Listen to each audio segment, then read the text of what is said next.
প্রথমে তোমরা এই ভিডিওটা দেখো, তারপরে ভিডিওর ফানি ফানি কমেন্ট গুলো পড়বো। তো লেটস গো। एक सवाल है आपसे, आपसे कोई शादी करना चाहता है तो मिनिमम कितना कमाना चाहिए उसको? 1 लाख पर मंथ। ओके, आप बताइए उसको। 2 lakhs। 2 लाख रुपए महीना। ओके, आप? According to my expenses, 5 lakhs per month। 5 lakh. বিয়ে করবো না, গাড় মারা গা,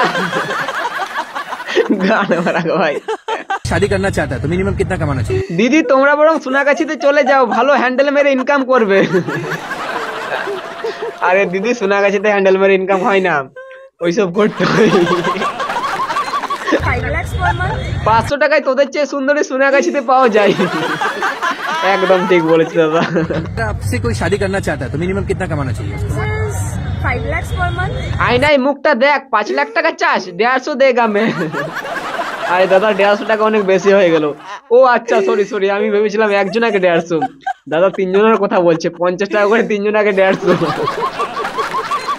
হ্যাঁ ভাই, 150 টাকায় রিজার্ভ করে ভাই এরা। 3 জন হয়, একজনা নয় ভাই, একজনের রেটটা অনেক বেশি হয়ে যাবে।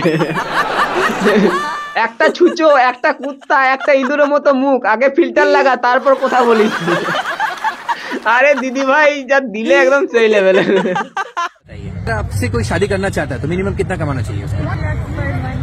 1 लाख पर मंथ। 1 লাখ টাকা তোর গাড়ে ঢোকাবো। আরে দাদা ঠিক বলেছ, গাড়ে ঢোকাবো। দেখে ফেলেছি লালটার দুধ কত বড়, এবার আমি হ্যান্ডেল মারবো। আরে দাদা তোমাদের শালা ওইসবেরই নজর, শালা দুধ কারুর ওইসব, ওইদিকে নজর দেওয়া ভালো নয় ভাই।